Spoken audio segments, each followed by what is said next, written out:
అదే సార్, అదే medical test చేస్తారు కదా అబ్బాయికి కూడా, మగతనం ఉందా లేదా అని మెడికల్ టెస్ట్ చేస్తే ఇంక ఇమీడియట్గా చాలా త్వరగా వచ్చే ఛాన్సెస్ ఉన్నాయన్నారు. అది నిజమేనా సార్? వీళ్ళిద్దరిని అసలు వ్యాధులు లేకుండా, డిసీజెస్ లేకుండా ఫ్యామిలీ లైఫ్ లీడ్ చేయడానికి ఫిట్ ఉన్నారా లేదా అనేది కూడా డయాగ్నోస్టిక్ సెంటర్లో రిపోర్ట్లు చేసుకుంటే చాలా మంచిది. తర్వాత ఏంటంటే రియల్ లైఫ్లో హస్బెండ్ అండ్ వైఫ్ రియల్ లైఫ్లో ఎర్నింగ్ అనేది ఆ తర్వాత it place major role.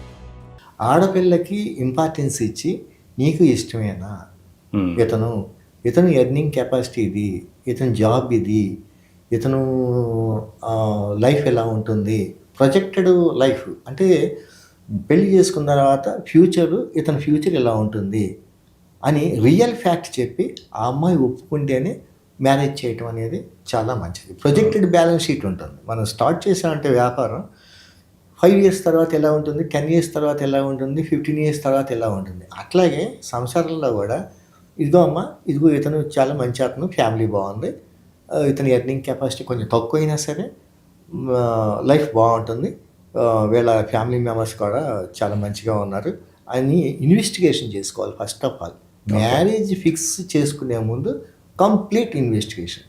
Husband ఆ బాయ్ దగ్గర నుంచి, ప్రపోజల్ బాయ్ దగ్గర నుంచి లైఫ్ ఇన్వెస్టిగేషన్ చేసుకోవాలి. అతని ఫ్యామిలీ మెంబర్స్, అతని ఫ్రెండ్స్, ఎస్పెషల్లీ అతని ఫ్రెండ్స్ ఎన్నింటికి బయటకు వెళ్తున్నాడు, ఏ జాబ్ చేస్తున్నాడు, ఎర్నింగ్ కెపాసిటీ అంతా, ఫైనాన్స్ వెరీ ఇంపార్టెంట్. ఓకే, మనిషి శాలరీ కూడా కరెక్ట్ చెప్తున్నారు, శాలరీ కూడా కరెక్ట్ చెప్తున్నాడు, 1 lakh అని చెప్తాడు కానీ 30,000 వస్తుంది, అసలు జాబ్ ఉందో లేదో కూడా వెరిఫై చేస్తారు. 1 lakh వచ్చేవాళ్ళు 2 lakhs చెప్తున్నారు, 50,000 వచ్చేవాళ్ళు 1 lakh చెప్తున్నారు. జాబ్ లేని వాళ్ళు కూడా జాబ్ ఉందని భ్రమింపజేస్తున్నారు. అందుకని మనం జాగ్రత్తగా, నేను డిటెక్టివ్లు పెట్టమని చెప్పట్లేదు, కానీ మీరు ప్రైవేట్గా అతన్ని కొంచెం ఇన్ఫర్మేషన్ అంతా తీసుకుని ఒక 2 or 3 months బాగా అబ్జర్వ్ చేసి ఆ తర్వాత ఇతను మీ అమ్మాయికి వరుడు కింద, హస్బెండ్ కింద ఫిట్ అవుతాడా లేదా, మీకు సనైన్లా కింద ఫిట్ అవుతాడా లేదా, అదంతా వెరిఫై చేసుకుని ఆ తర్వాత మ్యారేజ్ చేయటం అనేది వెరీ ఇంపార్టెంట్. ఇంకా కరెక్ట్గా మాట్లాడాలంటే వీళ్ళిద్దరిని అసలు ఈ హస్బెండ్ అండ్ వైఫ్ కింద ఉండే వీళ్ళిద్దరూ వ్యాధులు లేకుండా, డిసీజెస్ లేకుండా, హార్ట్, తర్వాత బ్లడ్, నెక్స్ట్ ఈ థైరాయిడ్, బీపీ, మెడికల్గా ఫిట్ ఉన్నారా లేదా, హస్బెండ్ అండ్ వైఫ్ కింద ఫ్యామిలీ లైఫ్ లీడ్ చేయడానికి ఫిట్ ఉన్నారా లేదా అనేది కూడా డయాగ్నోస్టిక్ సెంటర్లో రిపోర్ట్లు చేసుకుంటే చాలా మంచిది. కానీ సొసైటీ అంతవరకు ఎదిగిందా లేదా అనేది నేను చెప్పలేను, కానీ అలా చేసుకోవటం కొంతమంది చేసుకున్నారు సార్, కానీ అందరు చేసుకుంటే మంచిది. అవేర్నెస్, జనాల్లో అవేర్నెస్ డెవలప్ అవ్వటం చాలా మంచిది. అది చాలా ప్రాబ్లమ్స్ని ప్రివెంట్ చేస్తుంది. తర్వాత ఏంటంటే రియల్ లైఫ్లో హస్బెండ్ అండ్ వైఫ్, రియల్ లైఫ్లో హస్బెండ్ కానీ వైఫ్ కానీ ఎర్నింగ్ అనేది 2 or 3 years, 4 years, 5 years influence చేయకపోవచ్చు, కానీ ఆ తర్వాత ఇట్ ప్లేస్ మేజర్ రోల్. ఈ మేజర్ రోల్ ఎందుకు నేనంటే కనుక హస్బెండ్ అండ్ వైఫ్ లాగానే ఉండరు. ఆ తర్వాత because of their wedding life, leading family life, పిల్లలు వస్తారు. పిల్లలు వచ్చిన తర్వాత వాళ్ళకి ఖర్చులు పెరుగుతాయి, వాళ్ళ మీద తల్లిదండ్రుల బర్డెన్ ఉంటుంది.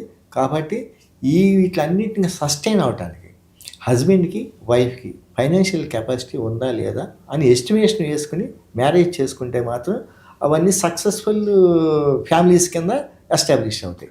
అలా కాకుండా ఇవన్నీ వెరిఫై చేసుకోకుండా ఎవరైతే ముందుకి వెళ్ళిపోతారో వాళ్ళకి ఈ చిన్న ప్రాబ్లమ్స్ రావటం, డైవర్స్ అని, లేకపోతే కాపురానికి రమ్మని కేసులు వేసుకోవటం, పోలీస్ స్టేషన్ చుట్టూ తిరగటం, ఈ పంచాయతీలు పెట్టుకోవటం, ఆ పెద్దలు ఈ పెద్దలు ఘర్షణలు పడటం, ఒకళ్ళ మీద ఒకళ్ళు ఎలిగేషన్స్ పెట్టుకోవటం, తద్వారా కొంత టైం, యూత్లో వాల్యుబుల్ టైము కోర్టులకి, పోలీస్ స్టేషన్లకి తిరగటం వల్ల వేస్ట్ అయిపోతుంది. దానికి ప్రివెన్షన్ ఏంటి అంటే నేను ఇంతకుముందు చెప్పినట్టు కొంచెం వెరిఫై చేసుకోవటం, ఫైనాన్స్ ప్లేస్ మేజర్ రోల్. అవునన్నా కాదన్నా finance plays major role. Financial capacity ఎలా ఉంది, ముందు ఎలా ఉంటుందని ఫ్యూచర్ ఎస్టిమేషన్ వేసుకుని రియల్ లైఫ్ ఎలా ఉంటుందనేది ఆలోచించుకుని అడుగు పెట్టడం మంచిది. Good sir. సో ఇప్పుడు మీరు ఫ్యామిలీ మెడికల్ టెస్ట్ అన్నీ చేయాలంటారు. చాలా వరకు తల్లిదండ్రులకి అబ్బాయి విషయం తెలుసు, ఇంపార్టెన్స్ ఉంటుంది, అంటే తనకి మగ భావాలు ఉండవు, అయినా కూడా సొసైటీ కోసం మ్యారేజ్ చేస్తారు పిల్లల వాళ్ళకి చెప్పకోకుండా. అలాంటి కేసెస్లో డైవర్స్ ఎంత త్వరగా రావచ్చు? ఎందుకంటే అమ్మాయి లైఫ్ లాంగ్ బాధపడలేదు కదా. డైవర్స్ ఇప్పుడున్న ఎగ్జిస్టింగ్ యాక్ట్ ప్రకారం అయితే కనుక, హిందూ మ్యారేజ్ యాక్ట్ ప్రకారం నేను చెప్తున్నాను, ఎవరైతే మ్యూచువల్ కన్సెంట్ వాళ్ళ defects either husband or wife ఎవరికైనా డిఫెక్ట్స్ ఉండొచ్చు. వాళ్ళ హస్బెండ్స్ ఎప్పుడైతే బయటకు వచ్చి ఐడెంటిఫై చేసి వాళ్ళకి ఇష్టం లేదో వాళ్ళిద్దరూ అగ్రీ అయితే కనుక 6 months లోపల డైవర్స్ వస్తుంది. ఇద్దరు కలిపి మ్యూచువల్ కన్సెంట్ డైవర్స్ ఫైల్ చేసుకుంటే డిస్ట్రిక్ట్ కోర్టులో 6 monthsకి డైవర్స్ వస్తుంది. ఆర్ అదర్వైజ్ ఈ అమ్మాయి కానీ ఆ అబ్బాయి కానీ ఏదన్నా ఒక రీసెర్చ్ ప్రాజెక్ట్లో కానీ లేదంటే కనుక అబ్రాడ్లో ఎంప్లాయ్మెంట్ కానీ ఇలా ఈ టైం స్పేర్ చేయలేని టైం అప్పటి వరకు ఆగలేని స్పెషల్ సర్కమ్స్టాన్సెస్లో ఉంటే వాళ్ళు డైవర్స్ కేసు ఫైల్ చేసి వాళ్ళు అప్లికేషన్ పెట్టుకుంటే 6 months వరకు వెయిట్ చేయకుండా తొందరగానే డైవర్స్ వచ్చే అవకాశం ఉంది. జడ్జి గారు కన్సిడర్ చేస్తారు ఆ సర్కమ్స్టాన్సెస్. మీరు స్పష్టంగా చెప్పాలి ఆ స్పెషల్ సర్కమ్స్టాన్సెస్.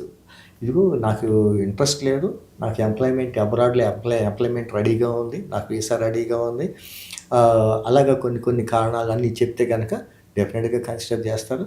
ముందే రిజాల్వ్ అయిపోతుంది మీ issue. You can separate from వాళ్ళ ఖర్చులు అన్నీ డైవర్స్ కేసులో అడగచ్చు. పర్మనెంట్ ఎలిమనీ కింద కోర్టులు కన్సిడర్ చేస్తారు. ఆ కన్సిడర్ చేసే ముందు కూడా వీళ్ళు కౌన్సిలింగ్ ఉంటుంది. కోర్టు కౌన్సిలర్స్ దగ్గరికి పంపుతుంది. కౌన్సిలర్స్ దగ్గర మీడియేషన్ జరుగుతుంది. ఆ మీడియేషన్ జరిగినప్పుడు అడ్వకేట్స్ని మీడియేట్ చేస్తారు. ఒక సపరేట్గా రూమ్ ఉంటుంది. ఆ మీడియేషన్లో కనుక వీళ్ళిద్దరూ ఒక అంగీకారం వస్తే కనుక తొందరగా సెటిల్ అవుతుంది. లేదంటే కనుక కేసులో కూడా పర్మనెంట్ ఎలిమనీ కోర్టులు ఇవ్వచ్చు. అదే సార్, అదే మెడికల్ టెస్ట్ చేస్తారు కదా అబ్బాయికి కూడా, మగతనం ఉందా లేదా అని మెడికల్ టెస్ట్ చేస్తే ఇంక ఇమీడియట్గా చాలా త్వరగా వచ్చే ఛాన్సెస్ ఉన్నాయన్నారు. అది నిజమేనా సార్? మెడికల్ ఇప్పుడు డైవర్స్ గ్రౌండ్స్లో ఇంపార్టెన్సీ ఒకటి, అలాగే వైరల్ డిసీజ్ ఉన్నాయి కదా, వైరల్ డిసీజ్ అలాంటివి ఏదన్నా ఉంటే కనుక సెక్సువల్ వైరల్ డిసీజ్ ఉంటే కనుక అది, తర్వాత ఈ incurable disease like leprosy, incurable TB అయితే కనుక అలాంటివి ఏదన్నా ఉంటే కనుక కోర్టులు ఇమీడియట్లీ గ్రాంటెడ్ డైవర్స్. అంటే ఎనీ మెడికల్ ఇష్యూ పెద్దవి ఉంటే సప్రెస్ చేసి మ్యారేజ్ చేస్తే ఇమీడియట్గా ఇచ్చేస్తారు. క్రూయల్టీలో కూడా డైవర్స్ ఇస్తారు. కాకపోతే ఏంటంటే you have to establish cruelty. I cannot live with him. There would be a very danger to sustain survive. కాబట్టి నాకు ఇవ్వండి, నేను చేయలేనంటే కాపురం చేయమని ఏ కోర్టు గట్టిగా చెప్పడం. కాబట్టి కన్సిడర్ చేస్తుంది. Most probably divorce grant.